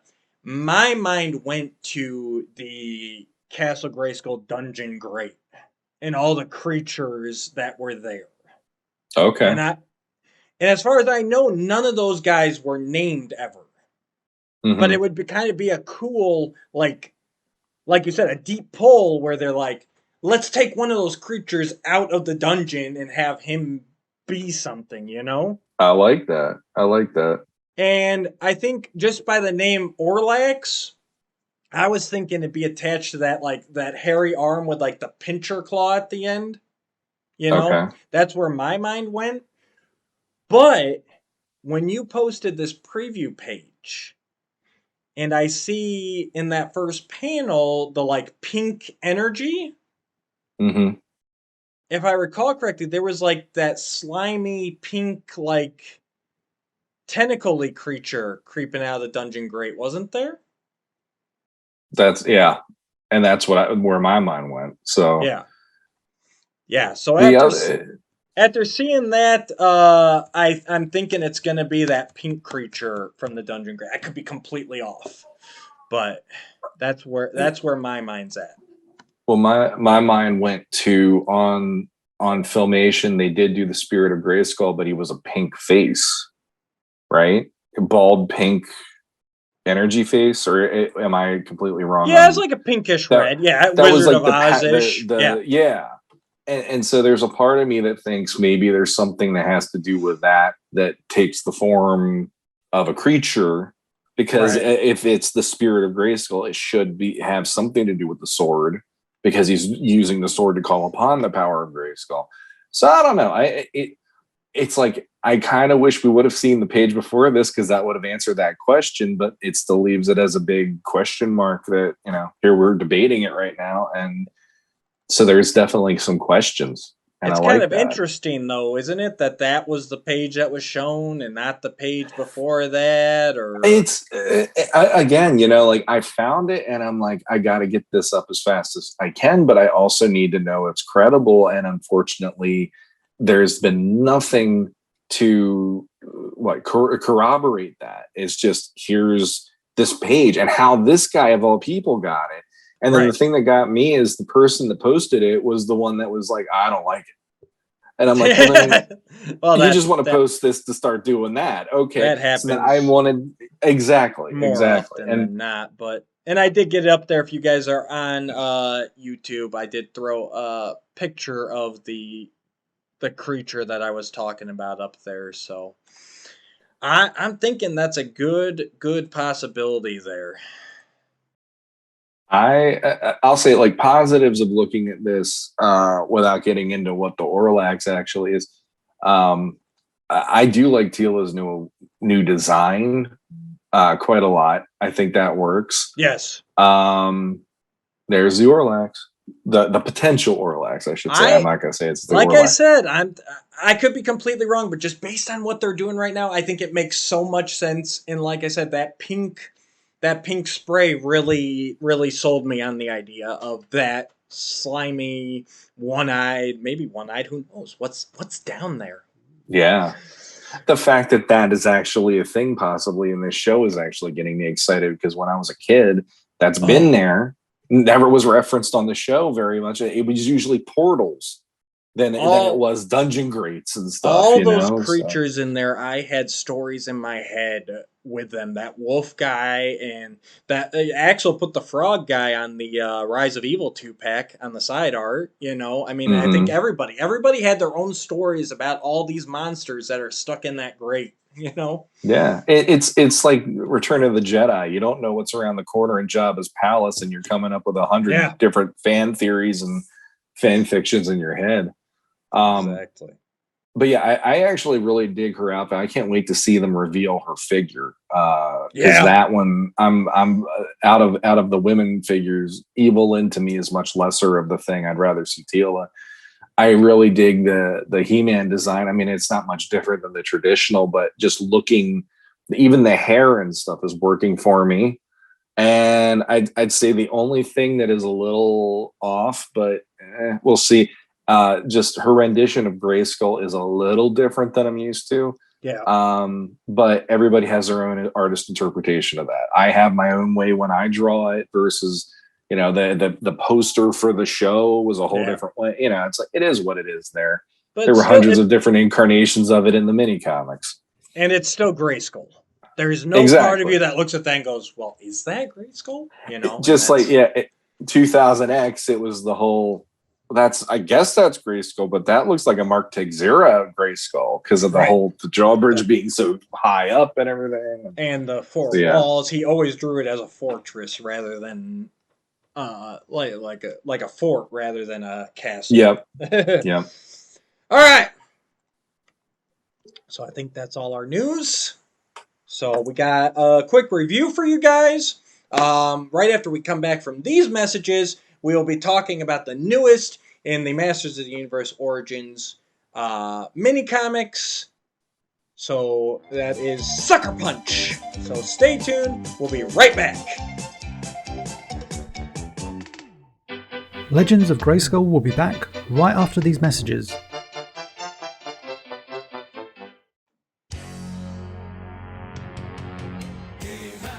Available now exclusively from PowerCon.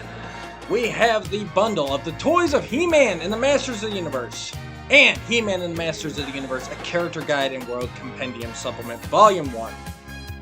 This PowerCon exclusive supplement edition follows up to the previously released character guide and world compendium. PowerCon is the only place you can get this supplement, and you get both new books in one combo pack. Both books are 9 inches by 12 inches inside. The character guide supplement contains 168 pages, and the toy guide contains 752 fully colored pages full of details, pictures, bios, and more, covering the whole range of Masters of the Universe toys that we grew up with. Please head over now and get your exclusive bundle only at toyguide.thepowercon.com, or for our international listeners, bigbadtoystore.com. Hurry now, as the pre-order is already 90% sold out. These books are shipping now, and the last 10% will not last long.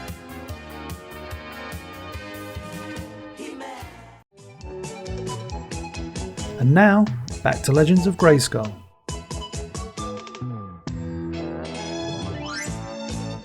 Welcome back to episode 63 of Legends of Grayskull.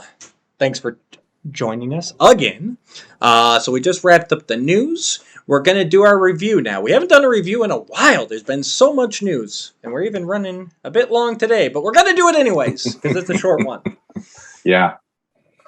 So Sucker Punch. This is the newest Master of the Universe Origins mini-comic, and it comes with the wave with Fisto, Faker, the repaint Evelyn, and the repaint Merman. Well, repaint / Lords of Power Merman. These have only showed up in Malaysia so far, and special thanks to Terrence Tan, who took pictures of this and uploaded it, and so all of us in the US could read it. Let's flip through right quick here. So the front cover is Fisto holding a gem in his hand, investigating it, and He-Man standing behind him with a giant wooden club. Clearly about to help him, I'm sure. So, I mean, but looking at this cover, you know, you really can't tell whether it's He-Man standing behind him, ready to fight with him, or is it He-Man attacking him? You know what I mean? Yeah, because the eyes are so simplistically drawn that it honestly, it does look like He-Man's looking at the reader. It doesn't look like he's looking at Fisto at all. Same with Fisto, really. He's got that gem, but his eyes are also kind of looking at us, too. Mm-hmm. So, it's a couple ways you could interpret this cover. I do got to point out, because I'm the nitpicky guy, the miscolor on Fisto's fingers there. Yep. They are flesh colored on his big hand, and not his glove is just a bracer on the cover. Yeah, just caught that a little while ago myself. Yeah, it was when I was uploading them for the show. I didn't catch it through my read through. It was right now. For anybody who loved to pick apart that one preview page and it was low res and everything, like, honestly, if you give this a quick look over, it looks like Fisto is having a piece of pie and He-Man wants that pie. That's really what it looks like, or pizza or something. It really has that feeling of Fisto's about to eat the last piece of pizza at the campsite or something, and He-Man is not having anything to do with that. And it's, you know, like we have many comics that look like this, and to me, the Mindy Lee art is so much ahead, shoulders above what we've been getting in the mini comics. No offense to Nate Barch, who did do a mini comic. I'm not going to say his was no good. I actually loved what he was doing, but this one is a reminder of, if you want to complain, I don't know if you can look too far from home on now, that. Do we know?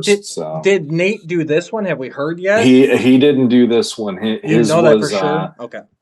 I definitely do, because he posted a few shots of the pages he worked on, and the one that he did had it was He-Man versus Skeletor moments in it.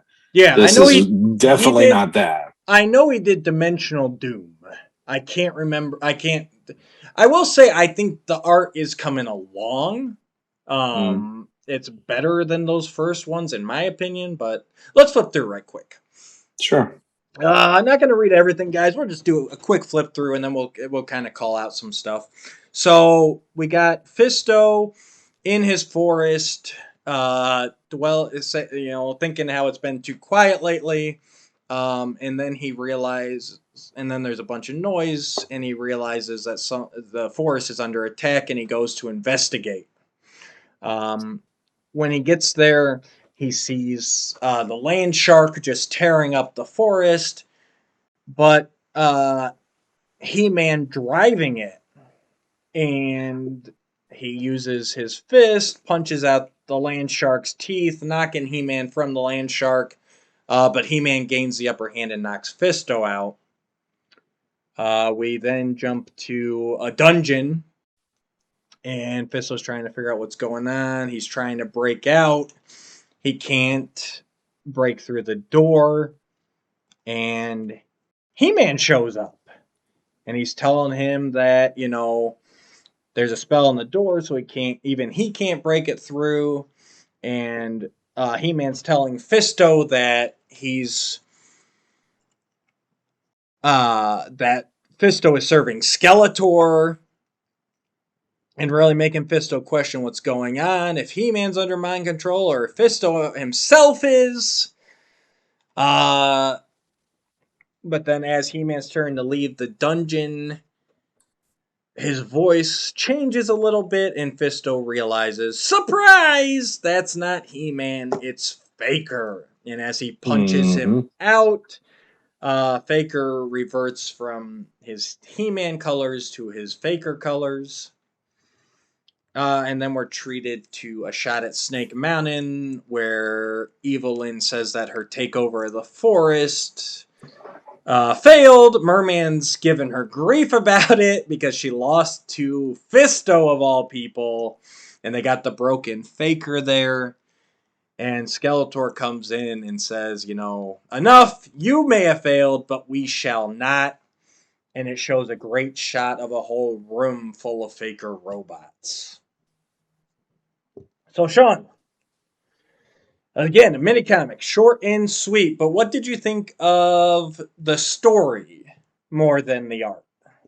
This one, out of the ones that I've been able to read, is definitely more the style I've been waiting for them to do. Yes. It felt like, here's this little mini adventure, and I love not the fact that it's Fisto, because I love Fisto. Well, it I helped love that they focused on someone else. Yeah. It wasn't just He-Man. And I like that when you see He-Man, it does make you go, what is going on here? And that whole bit was great. And I'm surprised to say, wow, it's actually crazy to go, two figures. I mean, basically they have all three figures for this line right there. Like they have Merman in here. They got Evelyn, Fisto, Faker.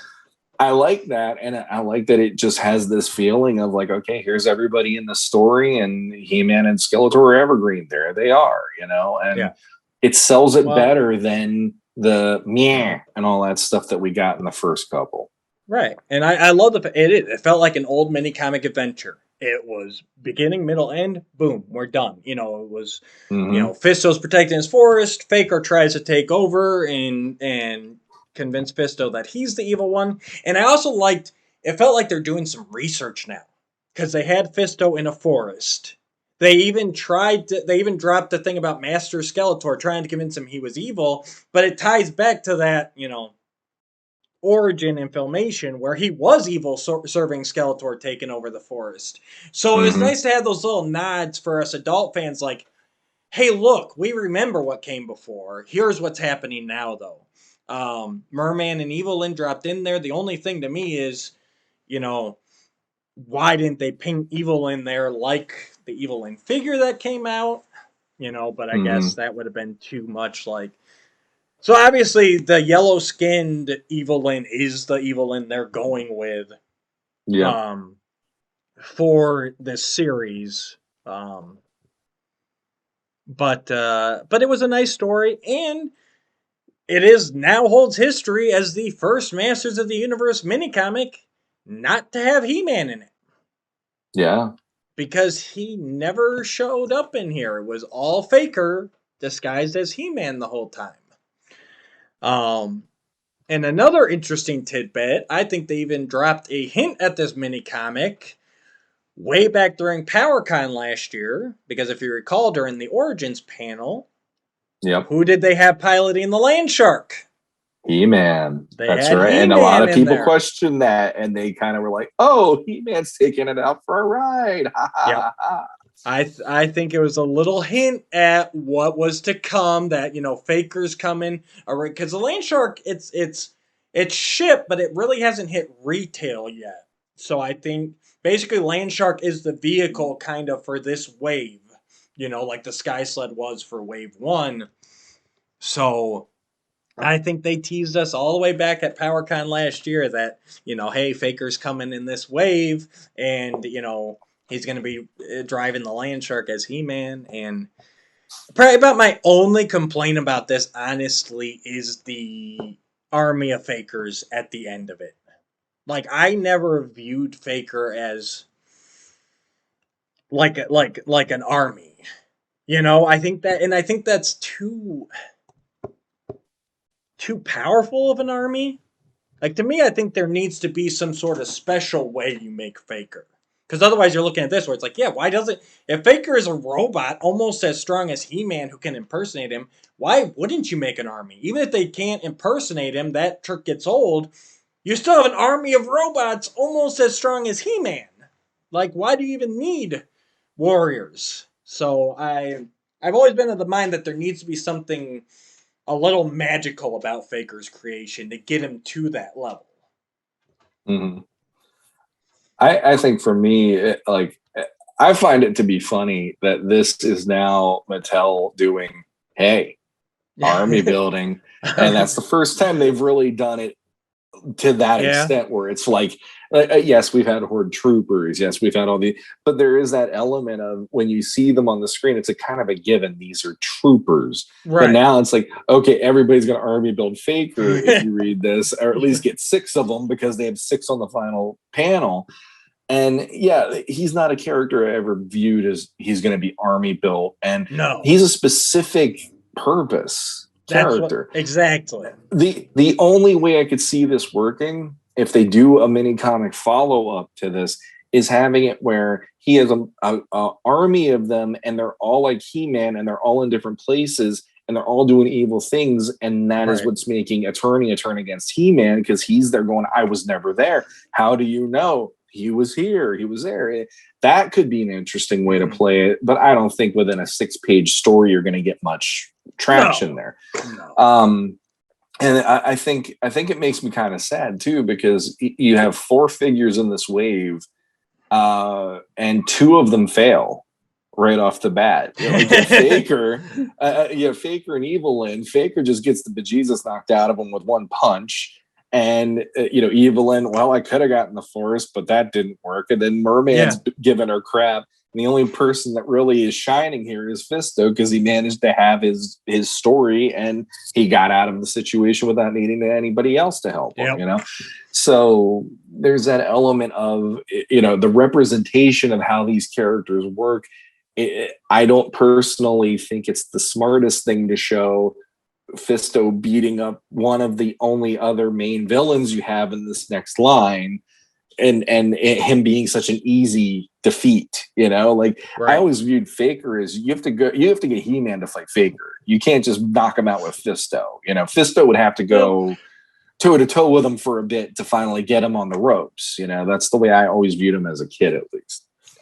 I agree. Again, 6-page mini comic, 8 with the front and back covers. So yes, they did go toe to toe earlier, and even in the cell, Faker slams him down at first. Yeah. Again, he got the sucker punch. Fisto got the sucker punch. He hit Faker just right to knock his servos out. And correction, because I just realized what I was looking at on the front cover. He's not looking at like a gem. Those are land shark teeth. That's what they are. Because there's two other ones there. It's like Fisto's that's investigating the path of destruction in the forest. That's what they are. Because I was just thinking, And I'm he- like, you know what? In the issue, it's not Fisto looking at anything, but I'm like, oh no, those are supposed to be the land shark teeth. Like they got embedded in the trees as they tore them down. Or the two of them on the side are land shark teeth, and he's having lunch while he ponders what's happening That because he it looks could- like pie. Maybe I can't help it. It looks like pie. Maybe he eats land shark teeth for lunch. We'll leave Hey, that for the boys over at Podcasters of the Universe to discuss. I was just gonna let's ask Steve, because Steve loves him a little more than I even do. So there you go. You can have that. He could be the definitive one of what is Fisto having for lunch on this cover. I don't know. The other thing about it too, Yeah. and I know 2000X kind of went there, and I know Filmation went there. There is something about the fact that Faker is just He-Man until the punch happens, and then all of a sudden it's Faker, and he looks the way that we know Faker to look. There's a part of me that's like, I kind of just want to have Faker just look like Faker and do something instead of having to look legitimately. It's like, zzz, now he's He-Man, zzz, now he's Faker, the way that they did it here. So there's a part of me that's like, you know, I get why they did it. I get that the whole that because that's the crux of the story. But I don't know. I'm very much like, I never saw Faker as he changed one way to another when I was a kid. So having it be this like morphing character where he's going to morph into He-Man, but then he's really a different guy underneath, it's a little different for me. It'll take some getting used to. Well, that's how I always viewed Faker, because I'm like, well, what does a blue He-Man, what does that give you? You know, and I think the plan always from the beginning was always to have it's the evil imposter of He-Man.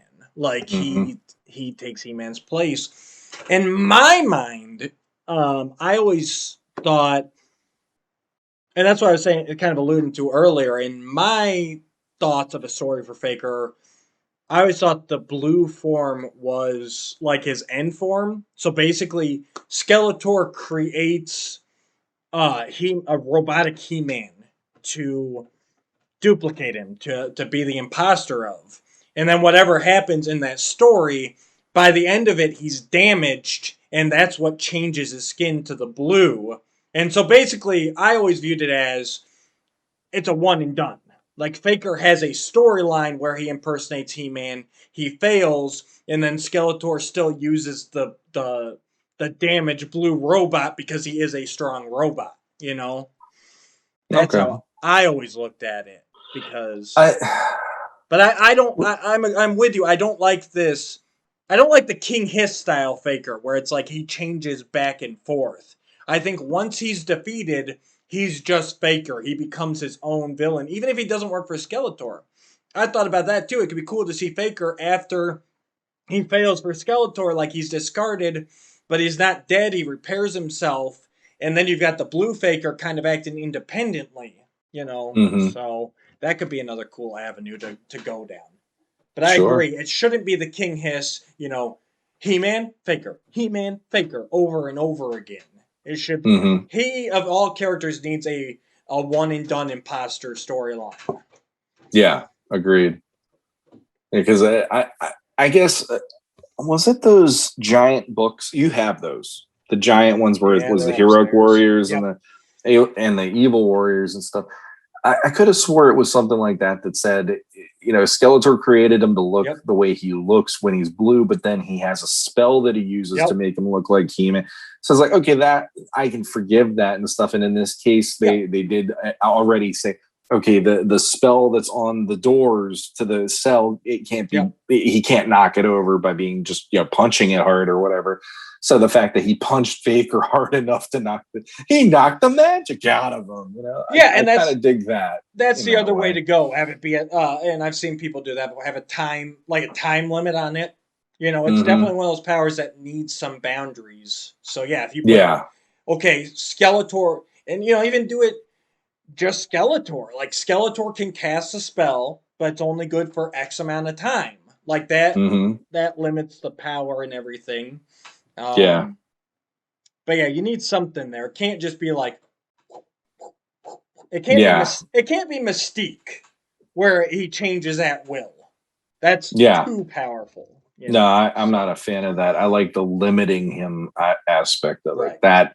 That makes interesting storytelling with it to me, and just the idea of the army building a faker never ever has been on the table for me. So that's a different way to do it. But if they did it, like I said, and I'm not trying to say I should write it, I'm just saying if they did a storyline where he's using all these fakers to go around and do evil things and He-Man can't be everywhere at once, right? That could be interesting. That could be kind of fun. Right. But, unless they play it off like that, I'm just kind of like, I probably wouldn't army build Faker because to me, he's Faker. He's his own thing. So, but I definitely think it's a step in a very good direction compared to the first wave mini comic, especially because I saw that one and I'm like, oh boy, this is not working.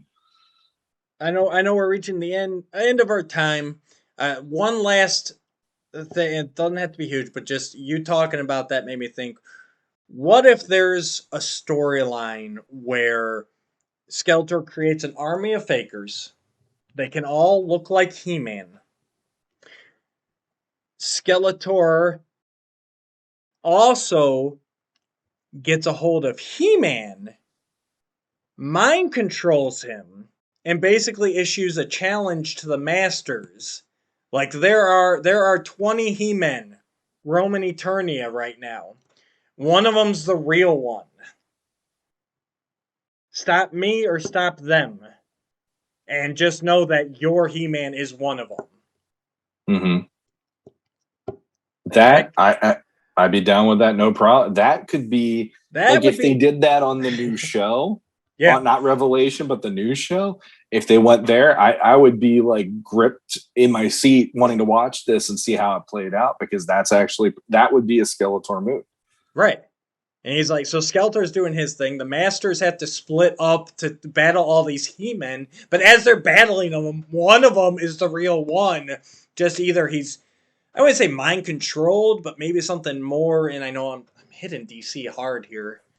But just in my mind, like maybe something like the Scarecrow's fear toxin. Like Skeletor comes up with something like that where He-Man's seeing the heroic warriors as the evil warrior. Like he sees it's Man-at-Arms, but he sees Trapjaw. So it's like, but then he's got all the fakers that are actually causing chaos and everything. So it's like, and the other thing, there's one more thing to this plot that you need is to say, if you don't find out which is the real one by sunset, he will be his mind will be destroyed. And He-Man will be gone forever. So there's that on top of it. So they have to get to all of them and they have to find out who's the right one.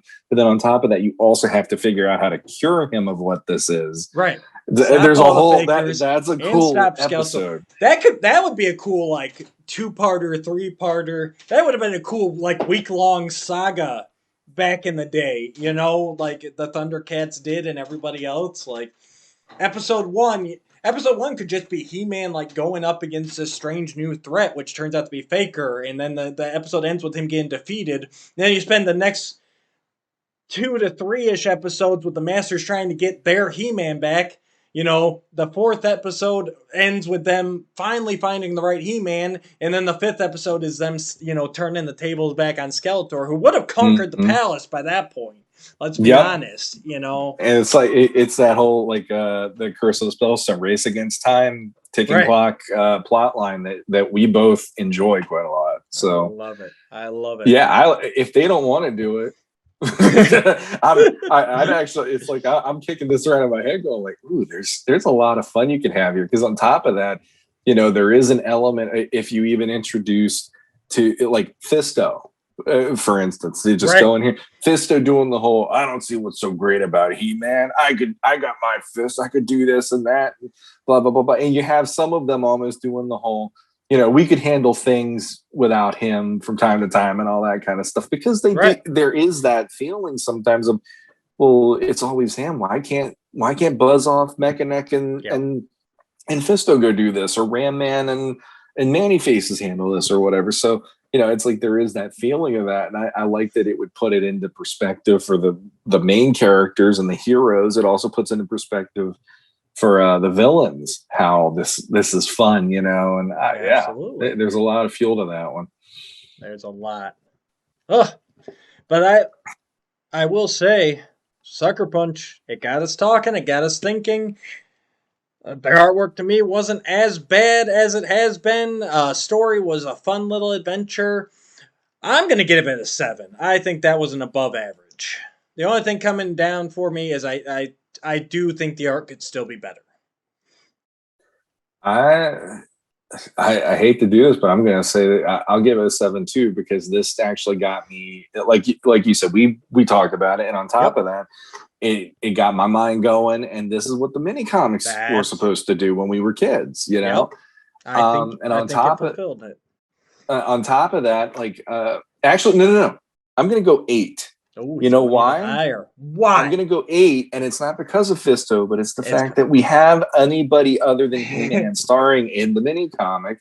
And granted, he's this wave. I get it. Fisto is the hero of the wave. Right. But it's just cool to have this is his own thing, and he didn't need He-Man's help. He didn't need He-Man's help. So I love the fact that they're actually they're shining the light on some of these other characters and showing they're capable, and that's why they're part of the mythology of this. They're not just, oh geez, it's Lois Lane falling from something, I wonder if Superman will show up, kind of a feeling with the other heroes. They should be capable. They should be represented in a way where they're not just a one-off, if they can't handle it, He-Man better show up or else, So yeah, the art is still, but yeah, the story surprisingly had me going like, man, I feel like a kid again reading this. This is like a missing gem from the stuff in the mini comic books from Dark Horse and all that. So yeah, 100%. Completely agree. 8. I'm still sticking with 7, but you go for it. It's fine. It's fine. All right. On top of that, even Fisto doesn't look too bad, at least. And no, that was not a pun, but the way they made him look in here, I'm like, all right. He looks like he just got some hair done. He got his hair did. I can dig it. I can get him in there. Oh, I love David to be there. He was a real winner. All right. I think that's an episode. Sean, lead us out. On today's episode, we learn how box art matters to Matthew Deutsch, while Sean Scavarna is constantly complaining about the corporate entity that is Mattel and the fact that fans want their own version of things and they're not going to get it. And we also found out the new mini comics are actually getting pretty darn cool. So go figure, go Origins, go Mattel on that one. Congratulations. So yeah, wrapping up episode 63, Legends of Grayskull. Get in touch with us, logpod85@gmail.com. If you have any questions and you're not on the Facebook groups with us, reach out to us on the Facebook groups. We have the Legends of Grayskull podcast Facebook group. That's how you're going to find some of this new stuff that we're talking about on the episodes, like that preview page that came out of nowhere, or the Masterverse figures. Comment, share, subscribe, ring that bell, like, stars, everything that it is on either your podcast app or any podcast app, as well as YouTube. Get notifications. We pop in and do these videos randomly. We're not on a weekly basis. So you'll know the next one by that notification. And feel free to creative criticize as well. We are always happy to hear if there's something we're not doing that you think we could do or should do better. Don't be afraid. Let us know. And we also want to thank you, by the way, before we leave today. We just hit over 800 subscribers on our YouTube channel, which I know for Matt and I both, we are staggered because only 2 months ago, we were at a quarter of that number. And somehow we've managed to amass that many people that want to hear what we have to say. And that's blowing our minds every time we see those numbers keep going up. Keep them going up. 1,000 subscribers before PowerCon. Matt said that's a good number. So we're going to go with what Matt says. Yep. And And that will also be amazing to go, holy crap, there's 1,000 people. So yeah, any other way you want to reach out to us, comment, subscribe, blah, blah, blah, blah, blah. Until next time. Until next time, stay legendary. Oh, come on.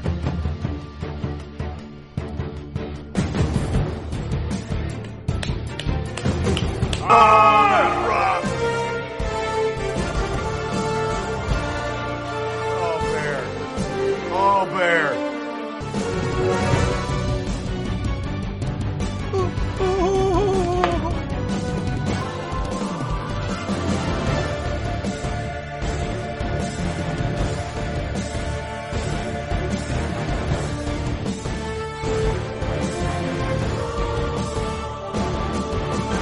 Oh.